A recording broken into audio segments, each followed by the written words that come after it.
Guess what time of year it is? I don't know why I'm smiling because this is about taxes.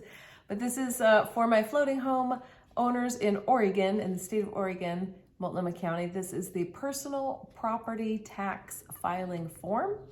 It is due by March 15th, and what I do is I set an annual appointment in my phone in February to one, it reminds me to keep a lookout for this form, which I think actually arrives in January, and two, it reminds me to actually do it. So all the other forms that come regarding floating home, asking if you made any improvements, those aren't the form that you need to fill out, but this is the annual form where you must fill it out. And if you miss that deadline, you're financially penalized for not filing it on time, and they're not going to send you friendly reminders. So when this bad boy comes in the mail, tape it to your forehead until you do it. And it's a very short form. It's literally just a couple of questions asking the address, slip number, has the floating home sold since the last filing. Escrow takes care of that if this is your purchase and sale year, but you could still answer that. That's fine. And the big question is, have you made any improvements? And that is what they're after. If you've made like an addition or done something that would greatly increase the value of their house, the county wants to know about it, and they will tax accordingly. Well, with that spring fun, I thought it would also be fun for some spring cheer. I think we all need a little bit of cheer right now.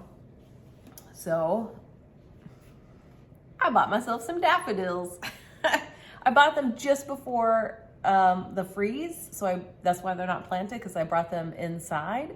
But gosh, they were super tiny. They were just barely poking out when I bought them. So maybe we'll monitor these and see if if I can keep them alive. Daffodils are pretty hardy, so I think I've got a shot. And then I have this plant that was given to me about 5 years ago now. A homeowner purchased a floating home, and the previous seller had left some plants and things, and they gave me one of these plants, and it has kind of become a character in my house. It's gotten so long. So here is the plant.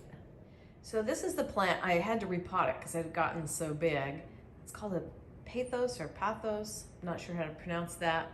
If you have any suggestions on that, let me know. But here's the thing. It was sitting on top of my bookcase, and then it came down the bookcase, around the corner, around the dining room, and started to creep downstairs. I measured the longest point, and the longest point was 40 feet.